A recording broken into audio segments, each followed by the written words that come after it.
سجدے میں جانے کے لیے اللہ اکبر کہنا یہ پہلی سنت ہے سجدے کی.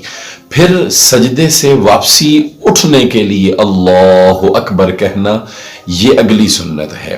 پھر اس میں 3 بار سبحان ربی الاعلی کہنا یہ بھی سنت ہے. اور سجدے میں ہتھیلیاں زمین پر رکھنا یہ سنت ہے. دونوں ہاتھوں کی ہتھیلیاں زمین پر ہوں، پھر دونوں ہاتھوں کی انگلیاں ملی ہوئی ہوں، پھر ان 10 ہاتھوں کی انگلیوں کا رخ قبلہ کی جانب ہو. یہ 3 سنتیں پوری ہوئیں. اس سے اگلی 4 سنتیں یہ ہیں کہ جب آپ سجدے میں جا رہے ہوں تو سجدے میں جانے کی ترتیب کیا ہے. سب سے پہلے گھٹنے لگیں، پھر آپ کے ہاتھ زمین پر لگیں، پھر آپ کے ناک کی ہڈی زمین پر لگے، پھر پیشانی لگے. جب آپ سجدے سے اٹھنے لگیں گے تو پھر اس کے الٹ کرنا ہے. اٹھنے کی ترتیب الٹ ہے اور جانے کی ترتیب میں نے عرض کر دی. جب آپ اٹھیں گے سب سے پہلے پیشانی اٹھائیں گے، پھر ناک زمین سے اٹھائیں گے، پھر ہاتھ زمین سے اٹھائیں گے اور سجدے کے آخر پہ گھٹنے زمین سے اٹھائیں گے. یہ اٹھنے کی ترتیب اور سنتیں ہیں.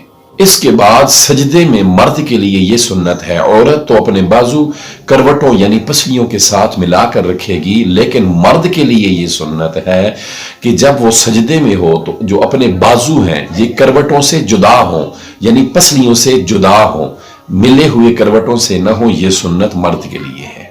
اور اس سے اگلی مرد کے لیے یہ سنت ہے کہ رانے جو ہیں، ران جسے کہتے ہیں رانے، ٹھیک ہے، جو گھٹنے سے پچھلی جگہ ہوتی ہے، وہ رانے جو ہیں وہ پیٹ سے جدا ہوں. یہ اگلی مرد کے لیے سنت ہے. جبکہ عورت کی رانے پیٹ سے ملی ہوئی ہوں گی، لیکن مرد کے لیے یہ سنت ہے کہ رانے پیٹ سے جدا. اس سے اگلی سنت یہ ہے کہ کلائیاں مرد جو ہے زمین پر نہ بچھائے سجدے میں. کلائیاں زمین پر بچھی ہوئی نہیں ہونی چاہیے سجدے میں، بلکہ سنت یہ ہے کہ کلائیاں زمین سے اٹھی ہوئی ہوں. لیکن جب آپ صف میں ہوں، جماعت میں ہوں، تو پھر بازو کروٹوں سے جدا نہ ہوں، کروٹوں کے ساتھ ملے ہوئے ہوں، تاکہ نمازیوں کے لیے تنگی نہ بنے، بازو باہر نہ نکلی ہوئی ہوں. لیکن علیحدہ نماز پڑھ رہے ہوں تو آپ کی کلائیاں کروٹوں سے جدا ہونی چاہیے، لیکن صف میں ہو تو یہ اندر ہونی چاہیے کروٹوں کے ساتھ. 95 نماز کی سنتوں میں سے سنت نمبر 53 اور سجدے کی 18ویں سنت آخری بیان کرنے لگا ہوں. سجدے میں دونوں پاؤں کی 5 اور 5 10 انگلیوں کا پیٹ زمین پر لگا ہوا ہو، اور اس طرح زمین پر لگا ہوا ہو کہ 10 کی 10 انگلیوں کا جو رخ ہے وہ قبلہ کی جانب ہو.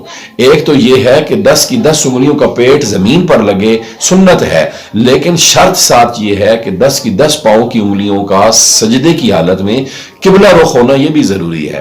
تو قبلہ رخ ہو، پاؤں کی 10 انگلیاں سجدے میں اور دوسرا 10 انگلیوں کا پیٹ زمین پر لگا ہوا ہو، سجدے کی 18ویں سنت پوری ہوگی. اگر آپ تکبیر تحریمہ کی، قیام کی، رکوع کی، قومہ کی اور آج سجدے کی یہ ساری سنتیں سیکھنا اور سمجھنا چاہتے ہیں تو اس ویڈیو کے ڈسکرپشن میں تمام ویڈیوز کے علیحدہ لنکس موجود ہیں. وزٹ کریں، سنتوں کو یاد کریں، سمجھیں اور اپنی نمازوں کو برباد ہونے سے بچائیں.